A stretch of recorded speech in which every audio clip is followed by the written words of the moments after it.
Partner seat பண்ணுறதுக்கு நீங்களே chance கொடுக்காதீங்க.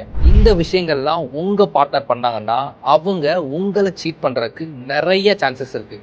சப்போஸ் உங்கள் பார்ட்னர் ஒரு பர்சன் கூட டெய்லி பேசுகிறாங்க, பேசிட்டு ஃப்ரெண்டுன்னு சொல்கிறாங்க, புரிஞ்சுக்கோங்க, உங்களுக்கும் பெஸ்ட் ஃப்ரெண்ட் இருக்காங்க, எனக்கும் பெஸ்ட் ஃப்ரெண்ட் இருக்காங்க. நம்ம பெஸ்ட் ஃப்ரெண்டுக்கிட்ட கூட டெய்லி பேசுவோமா? கண்டிப்பாக கிடையாது. Weekly once R twice. அப்புறம் ஏன் உங்கள் பார்ட்னர் அந்த பர்சன் கூட டெய்லி பேசணும்?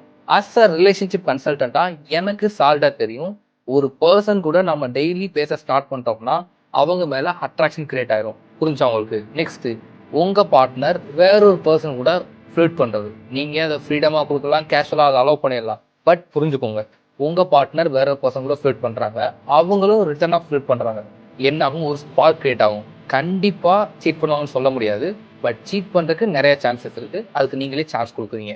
எல்லாத்தையும் சொல்லிட்டேன். இதை எல்லாத்தையும் மீறி இதெல்லாம் அலோவ் பண்ணீங்க அப்படின்னா உங்கள் பார்ட்னருக்கு ஒரு புது மாமா குட்டியோ மாமி குட்டியோ கிடச்சிருவாங்க. பார்த்துக்கோங்க.